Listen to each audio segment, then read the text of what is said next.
अस्सलाम वालेकुम। उम्मीद है आप सब खैरियत से होंगे। आज हम इंट्रोडक्शन टू फार्माकोलॉजी के कुछ टॉपिक्स जो बाकी रह गए थे, आज हम इनको पार्ट 3 में डिस्कस करेंगे। सो हमारे पास जो पहला टॉपिक है वो ये है Legal classification, controlled substances, drug schedule, and teratogenic risk. Some drugs are frequently abused or have high potential for addiction. कुछ ड्रग्स एब्यूज ड्रग्स होते हैं। एब्यूज ड्रग्स मतलब इलीगल ड्रग, यानी जिस पर्पस के लिए ये ड्रग्स होते हैं इसके अलावा आप किसी दूसरे पर्पस के लिए यूज़ करें तो ऐसे ड्रग्स को क्या कहते हैं, एब्यूज ड्रग्स कहते हैं। या वो ड्रग जो आपके ब्रेन पर प्लेजरेबल इफेक्ट पैदा करे, मतलब एडिक्शन काज करे, तो ये ड्रग्स क्या है, एब्यूज ड्रग्स हैं। According to law, drugs that have a significant potential for abuse are placed into 5 categories called schedules. वो ड्रग जो एब्यूज़ हो यानी एब्यूज़ को काज करे तो ऐसे ड्रग को 5 कैटेगरीज में रखा गया है, जिसे क्या कहते हैं, ड्रग स्केड्यूल कहते हैं। These schedule drugs are classified according to their potential for abuse. ये क्लासिफिकेशन ड्रग्स के एब्यूज़ होने के बेस पर किया गया है कि ये ड्रग्स कितना एब्यूज़ है, मतलब कितना बैड इफेक्ट काज करता है, उसके बेस पर इसको क्लासिफाइड किया गया है। Schedule 1 drugs have the highest potential for abuse. Schedule 1 drugs जो होते हैं वो इसमें एब्यूज़ होने की ज़्यादा पोटेंशियल है, यानी ज़्यादा बैड इफेक्ट काज करता है। इस तरह schedule 5 drugs have the lowest potential for abuse, और इस तरह स्केड्यूल 5 ड्रग्स जो होते हैं उसमें एब्यूज़ होने के पोटेंशियल थोड़ा कम है, यानी वो कम बैड इफेक्ट काज करता है। तो इस बुनियाद पर इसको स्केड्यूलिंग की गई है। US drug schedule and example. Drug schedule आप इस लिस्ट में देख सकते हैं। एक तरफ आपको ड्रग स्केड्यूल दिया गया है, drug schedule 1, drug schedule 2 up to 5, और इस दूसरी तरफ जो है ना आपको उसके एब्यूज़ पोटेंशियल कि ये ड्रग्स कितना बैड इफेक्ट्स काज करता है उसकी डिग्री भी दी गई है, उसकी एग्जांपल भी दी गई है, और इसका थेरापेटिक यूज़ क्या है ये भी दिया गया है। ठीक है, तो ड्रग स्केड्यूल 1 में जो है ना पोटेंशियल एब्यूज़ यानी उसमें बैड इफेक्ट की पोटेंशियल ज़्यादा होती है, इसकी एब्यूज़ पोटेंशियल क्या है, हाईएस्ट है। इस तरह पोटेंशियल फॉर फिजिकल डिपेंडेंसी भी उसकी हाई है। इस तरह पोटेंशियल फॉर फिजियोलॉजिकल डिपेंडेंसी भी ड्रग स्केड्यूल 1 की हाई है। और एग्जांपल क्या है हमारे पास, ड्रग स्केड्यूल 1 में हमारे पास आता है हेरोइन, इस तरह ecstasy and therapeutic use limited और नो थेरापेटिक यूज़। इसका कोई भी थेरापेटिक यानी आप किसी इलाज के लिए किसी भी थेरापेटिक पर्पस के लिए आप इसको यूज़ नहीं कर सकते। इस तरह ड्रग्स स्केड्यूल 1 में हमारे पास जिसकी पोटेंशियल एब्यूज़ पोटेंशियल है वो भी हाई है, पोटेंशियल फॉर फिजिकल डिपेंडेंसी भी हाई है। इस तरह एग्जांपल हमारे पास क्या है, हाइड्रोमोर्फोन, इसी तरह मेथाडोन, इस तरह एपिरिडाइन एंड फेंटानाइल। ठीक है, और इसका भी थेरापेटिक यूज़ हमारे पास नहीं है। तो आप देख सकते हैं ड्रग स्केड्यूल और उसके साथ साथ उसकी एब्यूज़ पोटेंशियल क्या है और उसके एग्जांपल क्या है। तो आपने इस टेबल में बेसिकली आपने ये देखना होता है, आपको एमसीक्यूज में इस तरह आ सकता है कि जो ड्रग स्केड्यूल 5 है उसकी एब्यूज़ पोटेंशियल हाईएस्ट है, हाई है, लोवेस्ट है, लो है।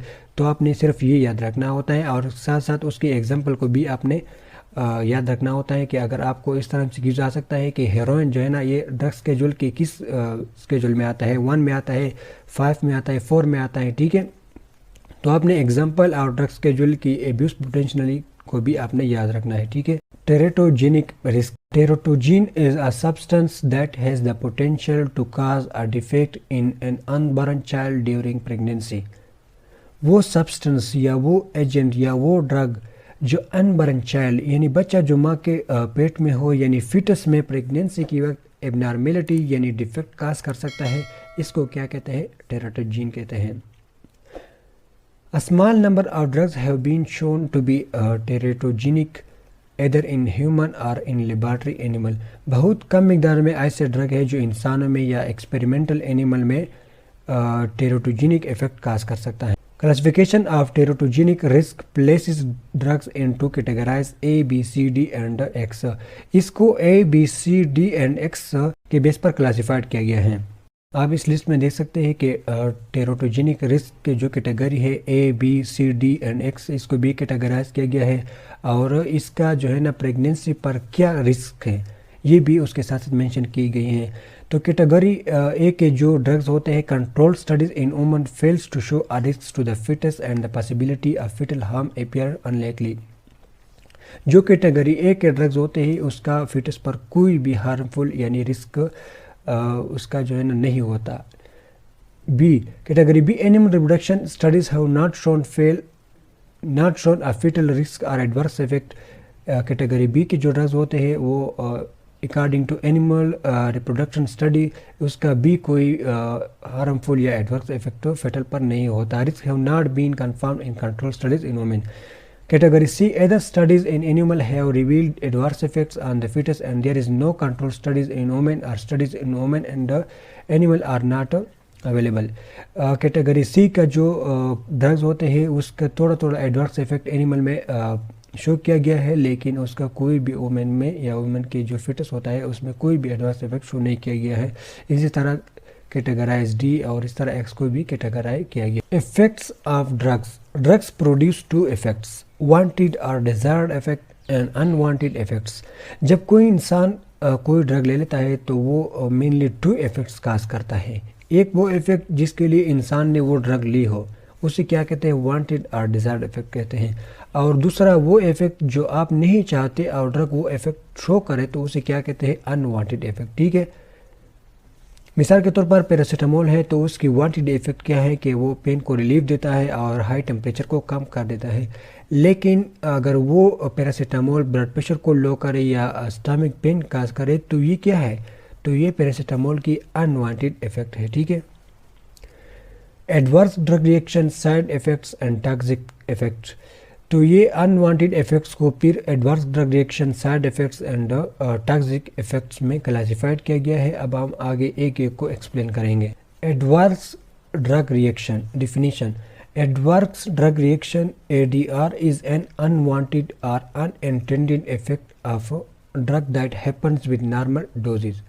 जब आप किसी बीमारी से बचने के लिए या बीमारी की डायग्नोसिस के लिए जो डोजेज या मेडिकेशन यूज़ करते हो या मेडिसिन यूज़ करते हैं और ये डोज गैर इरादी और अनवांटेड रिएक्शन शो करे तो ड्रग की इस रिएक्शन को क्या कहते हैं, एडवर्स ड्रग रिएक्शन कहते हैं। Seriously endangering the life of the recipient. Drug का ये रिएक्शन इस शख्स को यानी रिसिपिएंट को जान को ख़तरे में भी डाल सकता है, मतलब वो ड्रग की इस रिएक्शन से मर भी जा सकता है। एंड इज़ नॉट प्रिडिक्टेबल, मतलब इस शख्स को पता नहीं होता कि मैंने जो डोज खाया है वो ये रिएक्शन शो करेगा। E g. Cardiac arrest.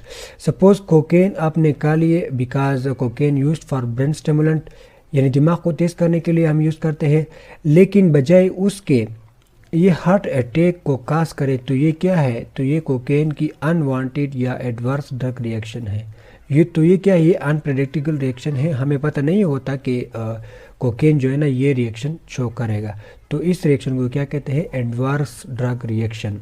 Side effect. Side effect is also an unwanted और unintended effect of drug that happens with normal doses, not seriously endangering the life of the recipient and is predictable। जब आप किसी बीमारी से बचने के लिए या बीमारी की डायग्नोसिस के लिए जो डोजेज यानी मेडिसिन यूज़ करते हो तो ये डोज अगर अनवांटेड रिएक्शन शो करे तो इसको भी साइड इफेक्ट कहते हैं।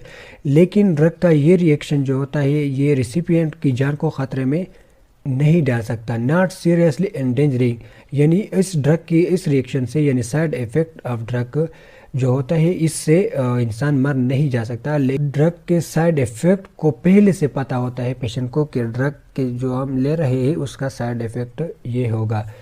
Is drowsiness with cetirizine. जैसे कि सिट्राजीन जो है ना ये एलर्जी से रिलीफ के लिए यूज़ होती है, लेकिन ये उसके साथ साथ ड्राउजीनेस यानी स्लीपी भी पैदा करता है।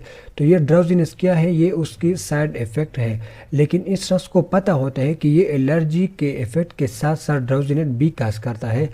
तो इस इफ़ेक्ट को ड्रग की इस इफ़ेक्ट को क्या कहते हैं, साइड इफ़ेक्ट कहते हैं। तो एडवर्स ड्रग रिएक्शन और साइड इफ़ेक्ट में क्या फ़र्क हुआ। एडवर्स ड्रग रिएक्शन जो होता है ये रिसिपिएंट की जान को, रिसिपिएंट की लाइफ को ख़तरे में डाल सकता है, लेकिन साइड इफ़ेक्ट की वजह से इंसान मरता नहीं है। दूसरा फ़र्क ये है कि एडवर्स ड्रग रिएक्शन जो होता है ये नॉट प्रेडिक्टेबल, पहले से पेशेंट को पता नहीं होता कि ड्रग जो है ना ये रिएक्शन शो कर सकता है, लेकिन साइड इफ़ेक्ट में पेशेंट को पता होता है कि इसका साइड इफ़ेक्ट जो है ना वो क्या होता है। और दूसरा फ़र्क ये है कि एडवर्स ड्रग रिएक्शन जो होता है वो बहुत सीरियस होता है, लेकिन साइड इफ़ेक्ट जो होता है वो लाइफ थ्रेटनिंग नहीं है, इससे इंसान नेक्स्ट हमारे पास है toxic effect. Toxic effects, drug toxicity occur when a person has accumulated too much of drug in his blood stream leading to adverse effect on the body. जब ब्लड स्ट्रीम में यानी वेन में ज़्यादा मिकदार में drug accumulate हो जाए तो ये एडवर्स इफेक्ट काज करता है। ड्रग की इस इफेक्ट को क्या कहते हैं? टॉक्सिक इफेक्ट कहते हैं। ड्रग टॉक्सिसिटी में occur when the dose given is too high or the liver of the kidney are unable to remove the drug from the bloodstream allowing it to accumulate in the body। जब कोई patient ज़्यादा मिकदार में drug ले लिया जाए तो इसकी वजह से भी ड्रग टॉक्सिसिटी काज हो सकती है। जब लिवर या किडनी अपना काम न कर सके यानी ब्लड स्ट्रीम से ड्रग को रिमूव न कर सके तो ये ब्लड स्ट्रीम में जमा हो जाता है and then cause toxic effects. That's all about introduction to pharmacology. If you guys have any question, any confusion, so you can ask in comment section.